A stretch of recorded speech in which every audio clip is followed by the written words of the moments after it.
Engkau Tuhan melebihi segalanya,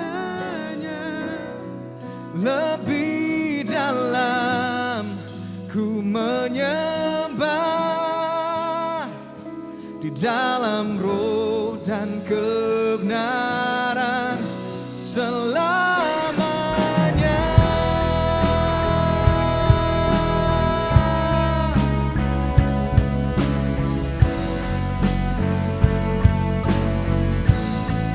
Kami katakan sungguh besar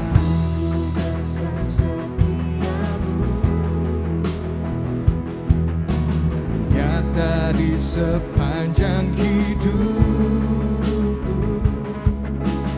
caramu telah layakkan kehidupanku. Tiada kata yang bisa, tiada kata yang bisa lukiskan indahnya Kau Tuhan. Bagimu segala pujian dan kemuliaan. Oh, oh, oh. Ku tinggikan Engkau Tuhan melebihi segalanya, lebih dalam ku menyembah di dalam roh dan kebenaran selamanya.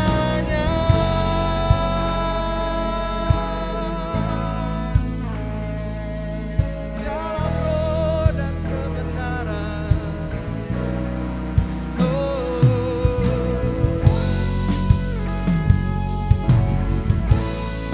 Segenap hati kami naikkan syukur kami Tuhan. Oh, ku tinggikan Engkau Tuhan melebihi segalanya, lebih dalam ku menyembah di dalam roh. Kami tinggikan kan Engkau Tuhan melebihi segalanya, lebih dalam ku menyembah di dalam roh dan kebenaran selamanya. Sebentar kita akan mengambil perjamuan kudus untuk memperingati pengorbanan Tuhan Yesus di kayu salib untuk menebus dosa kita. Teman-teman dipersilakan untuk mempersiapkan perjamuan kudus.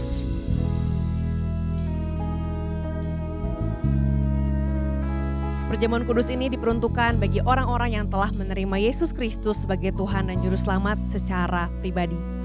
Mari kita mempersiapkan hati untuk mengambil perjamuan kudus ini dengan memohon ampun atas dosa-dosa kita dan melepaskan pengampunan bagi orang-orang yang telah menyakiti hati kita.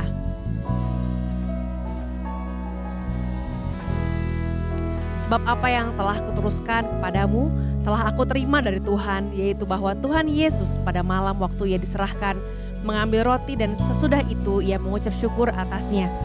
Ia memecah-mecahkannya dan berkata, inilah tubuhku yang diserahkan bagi kamu, perbuatlah ini menjadi peringatan akan aku. Mari kita makan roti ini dengan penuh ucapan syukur di dalam nama Tuhan Yesus.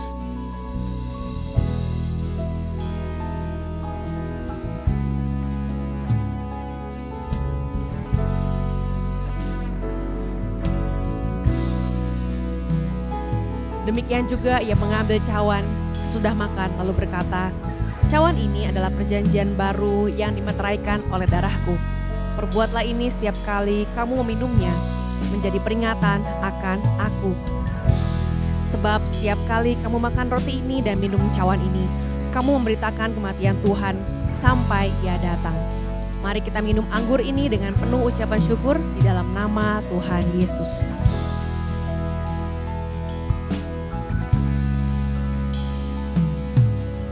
Tuhan Yesus, kami bersyukur karena Engkau Allah yang baik.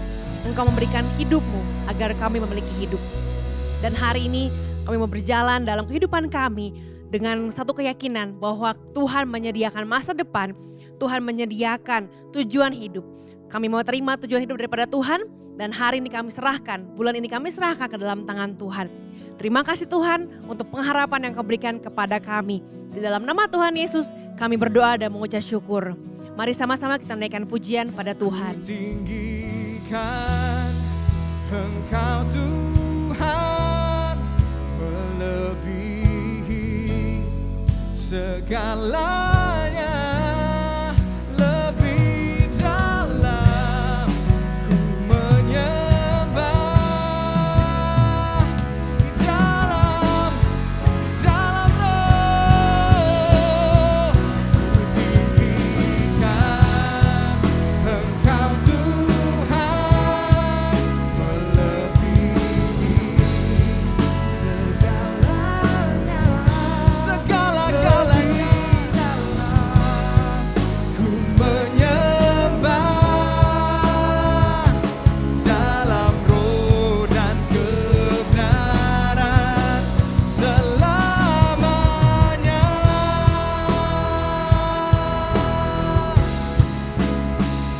Di dalam roh dan kebenaran selamanya.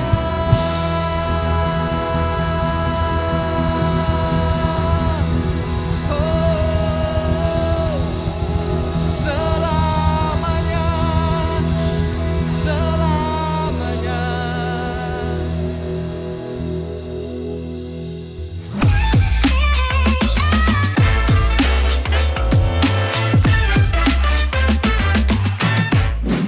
Selamat datang di Kampus Connection. Apa kabar para mahasiswa? Sebentar lagi kita akan memasuki tahun baru 2024. Who's excited? Saya harap kita semua tetap semangat untuk menjalani 1 bulan terakhir di tahun 2023 ini. Buat teman-teman yang masih ada ujian akhir semester, mungkin ada teman-teman yang masih berusaha sedang mengejar semester ini, tetap semangat untuk belajar dan berikan yang terbaik. Mari kita melakukan segala sesuatu untuk memuliakan dan menyenangkan hati Tuhan. Baru saja kita mengambil perjamuan kudus, kita bersyukur karena pengorbanan dan penebusan yang Tuhan Yesus lakukan untuk kehidupan kita. Teman-teman, sebelum kita masuk dalam pemberitaan firman Tuhan hari ini, mari sama-sama kita berdoa terlebih dahulu. Kami bersyukur Tuhan, kami punya Allah yang seperti Engkau. Kami bersyukur Tuhan, kalau Tuhan senantiasa menyertai kehidupan kami. Tuhan, kalau sebentar kami akan mendengarkan firman-Mu. Berbicaralah kepada setiap daripada kami secara spesifik ya Tuhan. Ini hati kami buka hati kami buka pemikiran kami. Biar ini menjadi satu tanah yang subur dan dapat ditanami oleh benih-benih firman Tuhan itu. Kami menyerahkan waktu ke depan dalam tuntunan-Mu ya Tuhan. Di dalam nama Tuhan Yesus Kristus kami berdoa. Amin. So teman-teman, hari ini kita akan belajar kembali satu prinsip yang sangat penting untuk menjaga kualitas kehidupan kita. We're gonna talk about integrity atau integritas. Dimanapun kalian berada, sama-sama katakan bersama dengan saya integritas. 1, 2, 3, integritas. Satu kata yang sering kali kita dengar, tetapi tidak banyak orang yang bisa melakukannya. Menurut KBBI, itu Kamus Besar Bahasa Indonesia, arti integritas itu sendiri adalah mutu, sifat, atau keadaan yang menunjukkan kesatuan yang utuh sehingga memiliki potensi dan kemampuan yang memancarkan kewibawaan. Atau dengan kata lain juga ada kejujuran. Dengan kata lain kalau kita daratkan, integritas adalah kejujuran, melakukan segala sesuatu dengan benar. Mau ada orang yang melihat ataupun tidak ada yang melihat sekalipun. Karena itu saya berikan judul hari ini Nobody Sees, Nobody Knows. Tidak ada yang melihat, tidak ada yang tahu, hanya diri kita dan Tuhan yang tahu.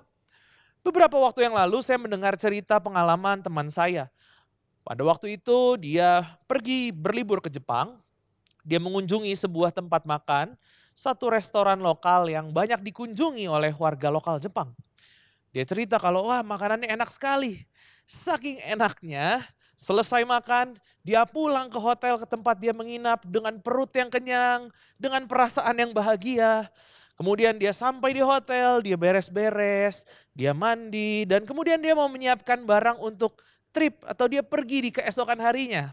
Saat dia sedang beres-beres itu, dia baru sadar kalau ternyata tas kecilnya yang berisi dompet, uang, dan paspornya nggak ada. Setelah dia mengingat-ingat di mana terakhir kali dia mengeluarkan tas tersebut ya. Dia teringat dia mengeluarkannya di restoran lokal tempat dia makan sebelumnya. Karena hari sudah malam, restoran sudah tutup dan tidak ada nomor yang bisa dihubungi. Akhirnya teman saya ini terpaksa harus menunggu sampai pagi hari tiba dan kemudian menunggu sampai restoran tersebut buka. Malam berlalu, pagi-pagi dia bersiap untuk pergi ke restoran itu lagi. Saat sampai di restoran itu dia bertanya dengan bahasa isyarat dan dengan Google Translate semampunya. Dia menanyakan kepada salah satu pegawai restoran tentang keberadaan tas kecil miliknya itu. Sang pegawai dengan ekspresi wajahnya yang menunjukkan bahwa dia mengerti, segera mengisyaratkan teman saya ini untuk tunggu sebentar. Singkat cerita, pegawai itu datang sambil membawa tas kecil miliknya. Setelah dicek, semua barang yang ada di dalamnya masih ada tertata dengan rapi. Dan setelah dicek jumlah uang yang ada, semua tidak ada yang kurang sepeser pun. Tidak ada satu barang pun sekecil apapun yang hilang dari dalam tas tersebut. Saat dia menceritakan hal itu kepada saya sangat amazed dengan kejadian tersebut. Saya amazed dengan integritas yang dimiliki oleh pegawai restoran tersebut. Dan mungkin teman-teman pada saat mendengarkan cerita ini pun bisa berdecak kagum. Kenapa? Kenapa kita bisa kagum dan terkejut dengan cerita ini adalah karena jarang kita menemukan orang dengan integritas yang tinggi. Sehingga kita tahu nih teman-teman, integritas adalah satu hal yang penting. Tetapi sayangnya tidak banyak orang yang memilikinya. Kita sama-sama lihat ke dalam Alkitab kita. Mazmur pasal yang ke-15 ayat yang pertama sampai yang kelima. Mazmur 15 ayat 1 sampai 5. Mazmur Daud. Tuhan, siapa yang boleh menumpang dalam kemahmu? Siapa yang boleh tinggal di gunungmu yang kudus? Yaitu dia yang berlaku tidak bercela, yang melakukan apa yang adil, dan yang mengatakan kebenaran dengan segenap hatinya. Yang tidak menyebarkan fitnah dengan lidahnya, yang tidak berbuat jahat terhadap temannya, dan yang tidak menimpakan celah kepada tetangganya. Ayat yang keempat, yang memandang hina orang yang patut direndahkan, tetapi menghormati orang yang takut akan Tuhan. Yang berpegang pada sumpah walaupun rugi. Yang tidak meminjamkan uangnya dengan makan riba dan tidak menerima suap melawan orang yang tak bersalah. Siapa yang berlaku demikian tidak akan goyah selama-lamanya.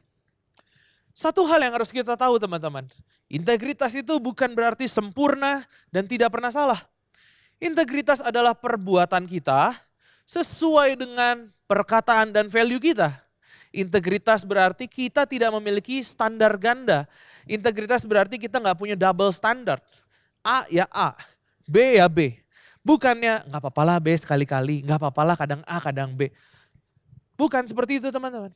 Dan lawan kata dari integritas adalah kompromi. Sama-sama katakan kompromi. 1, 2, 3, kompromi. Kita tahu kalau bolos kelas itu nggak benar. Tapi karena diajak main sama teman, kita bolos dan berpikir ya udahlah ya, sekali-kali nggak apa-apa lah. 1, 2 kali bolos nggak apa-apa lah. Atau mungkin kita tahu kalau kita download film bajakan itu salah. Tapi kita masih, sampai saat ini kita masih menonton dan berpikir ya nggak apa-apa yang lain juga sama kok. Kalau beli yang asli atau nonton yang asli kan mahal. Teman-teman, that's not integrity. Itu bukan integritas namanya. Itu namanya kita punya satu standar yang double. Kita punya satu standar ganda dan hal itu tidak baik teman-teman. Sama seperti seorang yang berkata di depan umum kalau enggak, saya enggak merokok. Saya menjaga diri saya dengan baik. Tetapi saat dia sedang sendiri, saat tidak ada yang melihat dan kemudian dia merokok. Itu bukanlah sebuah integritas teman-teman. Integritas adalah saat kehidupan kita di depan publik sama dengan kehidupan privasi kita. Kehidupan kita di depan orang banyak sama dengan kehidupan ketika kita sendirian di belakang sana. Lalu, apa pentingnya punya integritas? Setidaknya teman-teman ada 2 alasan utama kenapa integritas itu penting. Karena integritas itu mencerminkan siapa diri kita. Integritas yang kita miliki mencerminkan siapa kita sesungguhnya. Orang akan menilai kita dengan integritas yang kita miliki. Mungkin kita bisa dengan sekuat tenaga berusaha membangun reputasi kita dengan sangat baik. Kita berusaha terlihat bijak di depan orang lain. Kita berusaha terlihat baik di depan orang lain, setia di depan orang lain. Namun pada kenyataannya, saat nobody sees, saat orang gak ada yang melihat, kita adalah orang yang bertolak belakang. Nah teman-teman, itu baru namanya bermuka 2. Orang akan percaya sepenuhnya sama kita kalau kita itu kredibel, kalau kita punya integritas yang tinggi. Saat kita diberi kepercayaan tertentu oleh orang lain, saat itu kita tahu di mata orang tersebut kita memiliki integritas yang cukup untuk dipercaya. Dan orang tuh akan mencari dan melihat apakah kita ini real atau kita fake ya. Dilihatnya dari mana? Dilihatnya dari integritas kita. Saat kita dilihat sama orang dengan saat orang gak tahu, dengan saat orang gak ngeliat, apakah kita tetap orang yang sama? Apakah kita tetap memegang satu nilai yang sama? Salah satu fokus yang salah adalah orang cenderung membangun reputasi, bukannya integritas.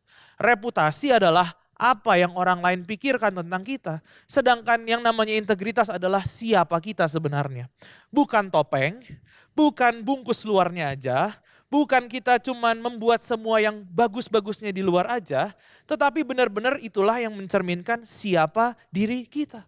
Matius pasal yang ke-23 ayat 25 sampai 26 menuliskan seperti ini teman-teman. Celakalah kamu, hai ahli-ahli Taurat dan orang-orang Farisi. Hai kamu orang-orang munafik. Sebab cawan dan pinggan kamu bersihkan sebelah luarnya, tetapi sebelah dalamnya penuh rampasan dan kerakusan. Ayat yang ke-26. Hai orang Farisi yang buta, bersihkanlah dahulu sebelah dalam cawan itu, maka sebelah luarnya juga akan bersih. Di sini Tuhan Yesus bilang kalau ada orang yang berbeda luar dan dalam disebut apa? Munafik. Dan Yesus menjelaskan pentingnya untuk bersih di dalam dulu, baru itu akan keluar. Bukan sibuk bersihin luarnya dulu, tetapi dalamnya tetap kotor. So jangan sibuk bangun reputasi, jangan sibuk bangun topeng di luar, tetapi bangun integritas di dalam diri kita terlebih dahulu. Itulah alasan yang pertama teman-teman. Selanjutnya, integritas membuat kita merasa aman. Kenapa integritas itu penting? Amsal 10 ayat yang ke-9 menuliskan begini teman-teman. Siapa bersih kelakuannya, aman jalannya. Tetapi siapa berliku-liku jalannya akan diketahui. Teman-teman, salah satu faktor yang bisa menyebabkan hidup kita kok rasanya gak tenang ya. Hidup kita kok rasanya gak aman ya. Kok gak damai, gak punya damai sejahtera ya. Bisa jadi karena kita kurang memiliki integritas. Kita sibuk melindungi apa yang terlihat dari luar. Kita sibuk lagi membersihkan apa yang ada di luar. Namun sebenarnya kita tidak membereskan apa yang ada di dalamnya. Sama seperti kalau kita punya rumah atau kalau kita ngekos mungkin para mahasiswa yang merantau. Terus tiba-tiba ada teman kita yang bilang sama kita gini, bro, atau sis, 5 menit lagi gue sampai ke kos atau ke rumah lu ya. Gue mau berkunjung ke sana.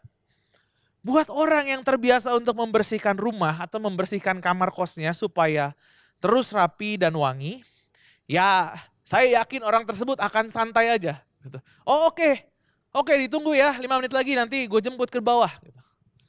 Beda cerita sama orang yang jarang banget bebersih teman-teman. Sekalinya dapat tamu, sekalinya datang orang tiba-tiba yang gak diundang, 5 menit lagi sampai ya. Wah, pasti paniknya minta ampun. Langsung secepatnya pakai jurus kecepatan angin untuk memasukkan semua barang yang ada di lemari. Semua masuk ke laci. Yang penting semua ketutup. Kalau bisa ada kain, udah ditutupin aja pakai kain gitu. Tapi kalau ternyata orang yang datang itu tiba-tiba buka lemari atau buka laci, ya kan kelihatan juga berantakannya kayak apa. Ditutupin kain, dia lihat bawahnya kain, kelihatan juga berantakannya kayak apa. Buat yang relate, teman-teman bisa angguk-angguk dimanapun kalian berada. Ya itulah namanya integritas, teman-teman. Kalau kita punya integritas, apapun kondisi yang ada, kita dapat menyikapinya dengan tenang dan merasa aman.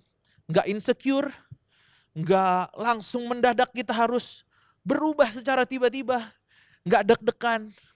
Sama rasanya seperti saat kita mengendarai kendaraan, lalu kita melihat ada petugas di depan kita. Kita akan tenang dan aman kalau kita merasa kita membawa semua surat-surat yang diperlukan. Kita bawa SIM, kita bawa STNK, pajaknya masih hidup.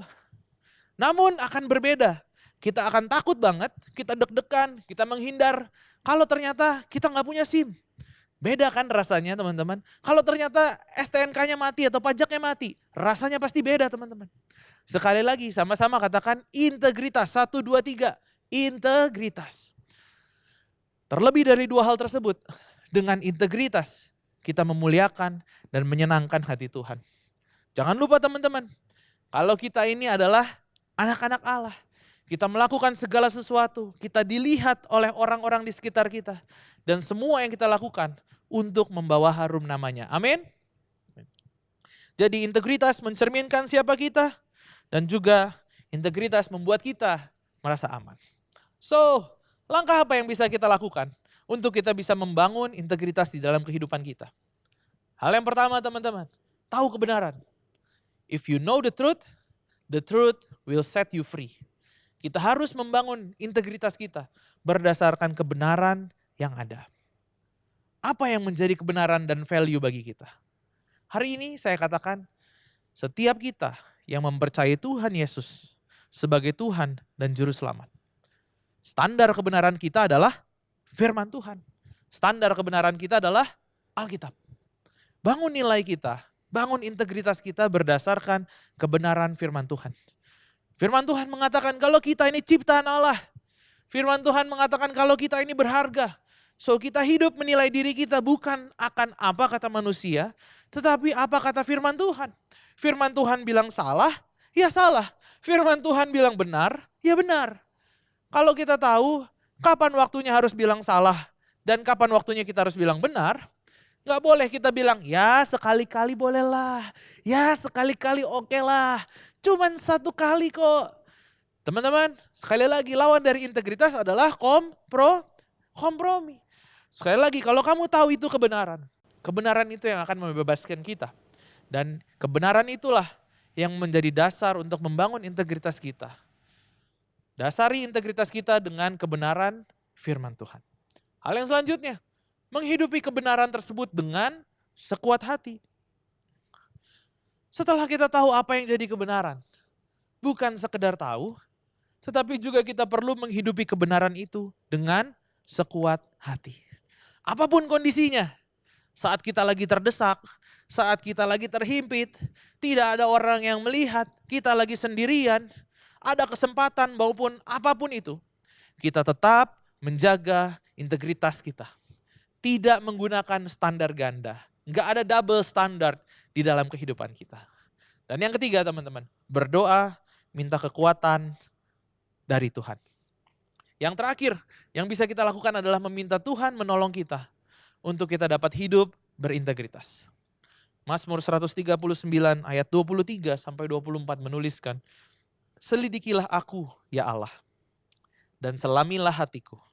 Ujilah aku dan ketahuilah pikiran-pikiranku. Lihatlah, apakah jalanku serong, dan tuntunlah aku di jalan yang kekal. Karena kita tidak mungkin bisa melakukan hal tersebut dengan kekuatan kita sendiri. Kita butuh pertolongan Tuhan yang memampukan kita untuk dapat membangun hidup yang penuh dengan integritas. Teman-teman, hari ini kita diingatkan lagi satu prinsip penting yang harus kita miliki, yaitu integritas. Milikilah integritas di dalam kehidupan kita. Saya harap apapun kondisi kita saat ini, kita dapat tetap hidup dengan penuh integritas. Bukan untuk diri kita sendiri, tetapi terlebih lagi karena kita mengasihi Tuhan dan kita mau hidup memuliakan nama Tuhan. Amin. Mari kita sama-sama berdoa. Kami mengucap syukur Tuhan untuk firman Tuhan yang sudah disampaikan hari ini. Bapa, hari ini kami mohon ampun kalau dalam kehidupan kami masih menjadi manusia yang tidak memiliki integritas. Kalau dalam kehidupan kami masih sering menggunakan standar ganda. Kalau dalam kehidupan kami masih sering melakukan kompromi-kompromi dengan berbagai hal-hal yang ada. Tuhan, hari ini kami datang, kami minta ampun untuk hal-hal tersebut. Hari ini kami mohon kekuatan daripada Tuhan, supaya kami bisa hidup di jalan-jalan yang benar. Kami mohon kekuatan daripada Tuhan, supaya kami bisa hidup dengan penuh integritas. Tuhan mampukan kami, Tuhan berikan kekuatan itu kepada kami, supaya kami bisa hidup benar-benar penuh dengan integritas. Apa yang kami tampilkan di depan orang, apa yang kami lakukan di masa kami sendiri, di saat tidak ada orang yang melihat, tidak ada orang yang tahu, tetapi kami bisa melakukannya sesuai dengan integritas kami, sesuai dengan kebenaran firman Tuhan itu. Terima kasih Tuhan. Aku berdoa bagi semua teman-temanku Tuhan yang hari ini mendengarkan firman Tuhan ini. Tuhan yang mampukan mereka. Dan hari ini juga hamba-Mu melepaskan berkat bagi teman-temanku dimanapun mereka berada. Biar Tuhan yang memberkati perkuliahanmu. Di masa-masa ujian yang ada, Tuhan memberikan nilai yang terbaik. Tuhan memberikan kepintaran yang di atas rata-rata itu untuk dirimu. Tuhan berikan juga pemulihan di tengah-tengah keluargamu. Sukacita dan damai sejahtera Allah itu hadir dan ada di tengah-tengah rumahmu. Tuhan yang memegang masa depan dan semua perencanaan yang ada di dalam kehidupanmu. Tuhan yang menjadikan itu semuanya berhasil. Terimalah berkat dan sukacita daripada Allah. Hanya di dalam nama Tuhan Yesus Kristus kami berdoa. Amin. Saya percaya Tuhan menciptakan kita serupa dan segambar dengan dirinya. Allah adalah Allah yang tidak pernah kompromi. Allah gak punya double standard. Begitu juga seharusnya kita pengikutnya. Mari kita minta kekuatan yang dari Tuhan dan terus-menerus memelihara integritas kita. Bagi teman-teman yang memerlukan dukungan doa ataupun konseling lebih lanjut, silahkan scan QR Code yang ada di layar ini. Ada para pendoa dan para konselor yang siap untuk melayani teman-teman. Tetap semangat menjalani kehidupan. Sampai jumpa di lain kesempatan. God bless you.